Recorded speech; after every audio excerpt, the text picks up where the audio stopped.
But first, a bank manager who stole more than £100,000 from elderly customers so he could live the high life is tonight behind bars. Yes, Owen Danter, a former Conservative Party official in East Yorkshire, led an elaborate double life, conning staff, clients, voters and even the police into thinking that he was a pillar of the community. In fact, all the while he was plundering the accounts of pensioners who trusted him so much they asked to be served by him personally. John Hill reports. Accompanied by his parents, Owen Danter arrived at Hull Crown Court today, his career and his reputation in tatters. A former chairman of the Chamber of Trade in Beverley, a former deputy chairman of the district's Conservative Party, to all outward appearances, the 33-year-old was a model citizen. But it was all a sham. This was the image he presented to the world, posing with police in Hornsey during his unsuccessful election campaign to become a Tory councillor. And this is the message to the police.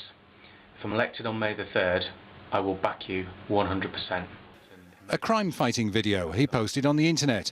What viewers didn't know was that 21 days earlier he'd stolen £4,000 from the account of an 86-year-old woman. The first criminal breach of trust in what was to be a 3-year campaign of theft. This was Danter's workplace and the scene of the crime, the Driffield branch of the Santander Bank, where he was manager. Between 2007 and 2009, Danter stole £107,000 in 27 instalments from the accounts of 5 elderly women. He also stole from the bank's cash machine. He chose the women because they didn't check their statements very often, and they also had the kind of accounts which didn't generate their own statements. Danter was seen as a man about town, but his high-rolling lifestyle was fueled by alcoholism and his customers' money. It all came crashing down last summer when the scale of his deceit overwhelmed him and he attempted suicide. In court, he admitted 9 counts of theft. The judge jailed him for 21 months.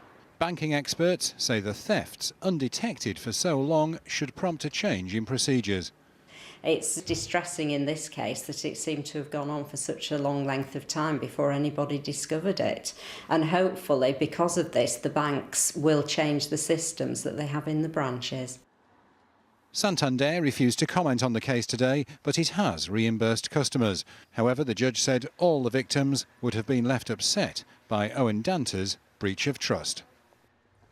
John Hill with our main story this evening. Well, next tonight, the prospect of petrol pumps running dry came a step closer today when tanker drivers voted in favour of strike action. They claim safety standards